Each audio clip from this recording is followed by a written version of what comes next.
ये सती माता ने यही एकादशी के दिन से जो व्रत साधना करना प्रारंभ करी थी वो सुख देने वाली थी। निवेदन है आपसे, कोई कार्य अटक रहा है, तकलीफ आ रही है, दुख है, लक्ष्मी नहीं आ रही, परेशान हो, 108 बेलपत्र की, जो बेलपत्र होते हैं उसकी, इसको छेद तो करते नहीं है सुई से, बेलपत्र की डंडी को बांधते जाओ 108 बेलपत्र की माला बना लो और माला बनाकर भगवान शंकर के गले में, शंकर के शिवलिंग को जो चढ़ा देता है उसकी मनोकामना भगवान शंकर पूरी कर देती हैं। अट्टा एकादशी 108 बेलपत्र की माला बनाकर शंकर भगवान को समर्पित करी जाती है। माता लक्ष्मी ने भगवान विष्णु को पाने के लिए तुलसी की माला बनाकर समर्पित करी थी, जैसे सती ने शिव को पाने के लिए, कामना को पूर्ण करने के लिए। शास्त्र कहता है घर के बुजुर्गों को, घर के बड़ों को, जेठ जेठानी हो, सास ससुर हो, घर में जो तुम्हारी उम्र से बड़ा हो, उसको आज पीला फूल या पीली चने की दाल या पीला वस्त्र, कुछ भी पीली सामग्री आज घर के बड़ों को देना चाहिए। क्यों देना चाहिए? तो शिव महापुराण की कथा कहती है कि जो शुक्ल पक्षी की एकादशी के दिन पीली वस्तु का दान दे देता है, घर के किसी ब्राह्मण को देने नहीं जाना, किसी मंदिर में देने नहीं जाना, आपके ही घर में, आपके ही घर के बड़ों को कोई भी पीली चीज का दान कर सकते।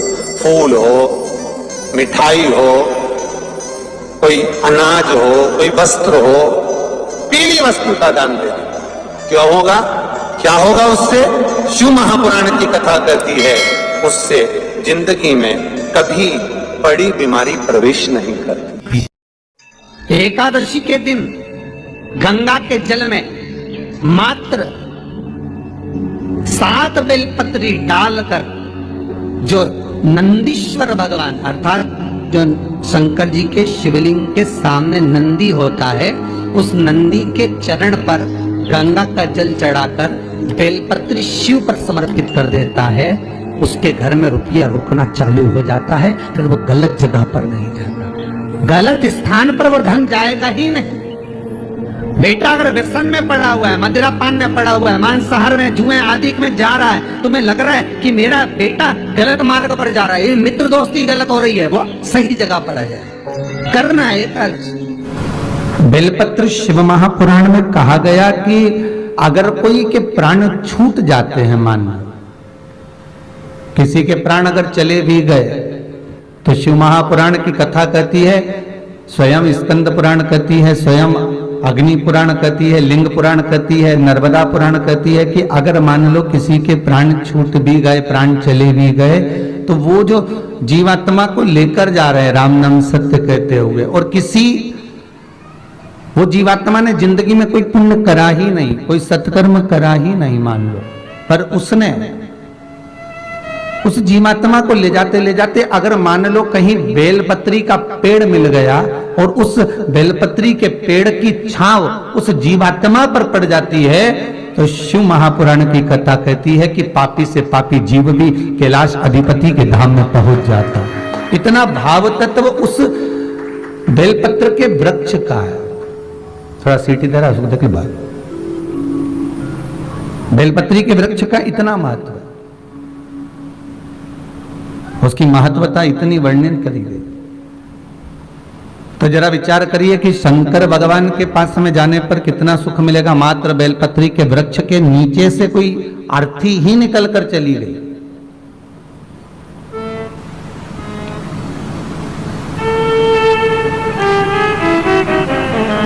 उसका पुण्य कितना प्रबल है।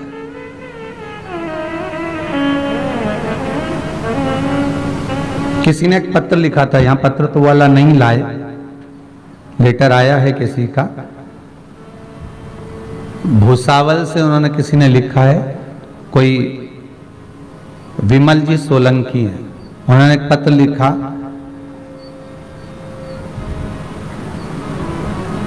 कि हमारे गांव के पंडित जी हमसे कहते हैं कि जब तुलसी का दल अपन हाथ में लेते हैं तो साक्षात भगवान हरि, भगवान विष्णु हमारे हाथ में रहते हैं, हमारे हस्त कमल में रहते हैं। साक्षात भगवान विष्णु।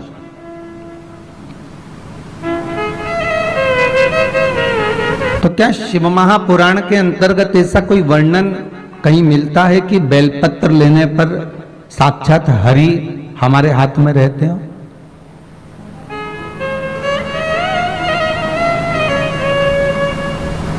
महाराज केवल एक ही पुराण की बात नहीं करेंगे, आप स्कंद पुराण को भी उठाइए और लिंग पुराण को भी उठाइए, नर्मदा पुराण को भी उठाइए, शिव महापुराण को भी उठाइए। ये सारी पुराणों में एक जैसी बात मिलेगी। और बेलपत्री के लिए जो वर्णन किया गया वो लिखा गया केवल बेलपत्री के अंतर्गत हस्तकमल पर रहने पर केवल श्री हरि ही नहीं, इस बेलपत्री के 3 पत्तों में ब्रह्मा विष्णु और महेश हमारे हस्तकमल पर विराजमान होते हैं।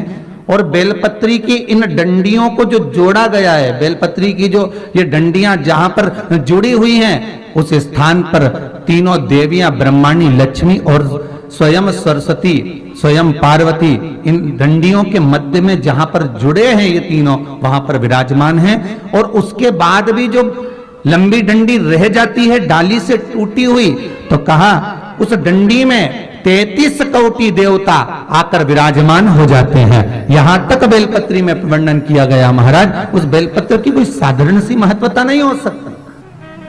आपको पहले भी कहा, आज फिर कहते हैं, 11 वर्ष तक प्रतिदिन अगर कोई व्यक्ति एक बेलपत्र शंकर पर चढ़ी हुई प्रतिदिन खा ले, उसके मुख से निकली हुई वाणी कभी मिथ्या नहीं हो सकती।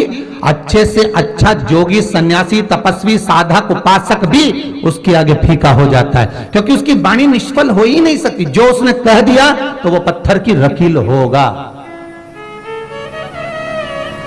शंकर पर चढ़ी हुई एक बेलपत्र अगर प्रतिदिन बस 11 वर्ष तक खाना है, आप खाइए, पर नागा नहीं होना चाहिए, छूटना नहीं चाहिए। एक समय एक नक्षत्र अर्थात आप अगर सुबह 7 बजे खा रहे हो तो सुबह 7 बजे ही खाना होगा, 8 बजे खा रहे हो तो 8 बजे ही खाना होगा, पर एक दिन में एक बेलपत्र शंकर पर चढ़ी हुई प्रतिदिन खाना है, वो बिना नागे 11 वर्ष।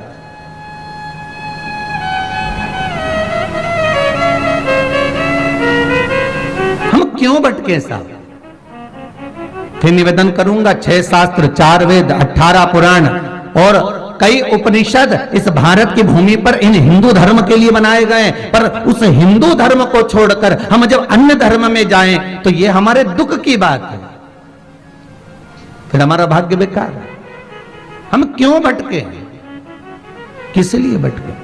जब उसके भीतर सर्वाधिक सब कुछ ही विराजमान हो, सब उसी के भीतर विराजित हो, फिर क्यों भटका जाए? हमारा हम किस लिए भटक रहे हैं? शिव महापुराण की कथा कहती है कि इस वेदव्यास जी महाराज कहते हैं कि शंकर की कथा का रस तत्व जब जीव श्रवण करने के लिए बैठता है, यहां तक कहा कि शंकर की कथा को मात्र आप तो यहां बैठकर कुबेर भंडारी के दरबार में आकर कथा का रस तत्व ग्रहण कर रहे हैं। कई लोग जो टीवी पर कथा श्रवण कर रहे हैं उनके लिए भी कहेंगे, जो मोबाइल पर कथा श्रवण कर रहे हैं या किसी अन्य के मुखाग्रविंद से किसी ने सुना, किसी ने मोबाइल पर, यूट्यूब पर, फेसबुक पर देखा, उसने आपसे कहा, अर्थात हम किसी के मुखाग्र बिंद से भी अगर श्रवण कर रहे हैं, किसी के माध्यम से किसी कारणवश हम श्रवण कर रहे हैं उस कथा का रस तत्व, तो ये जानना कि हमारे पूर्वजों के पुण्य का जो घड़ा भराता है, तब जाकर जीवन में एक बार शिव महापुराण की कथा कोई करवा पाता है, श्रवण कर पाता है और अपने जीवन को सार्थक बना पाता है। पाराशर जी, आपके पूर्वजों के पुण्य ही आनंद है, जो आप दोनों भगवान भोलेनाथ की कृपा से स्वयं विराजमान होकर कहीं पूर्वजों के पुण्य की गुल्लक भराई होगी, तब जाकर आपके हाथ से ये सत्कर्म हो रहा है। ये बाबा की कृपा समझना, ये विश्वनाथ की करुणा समझना।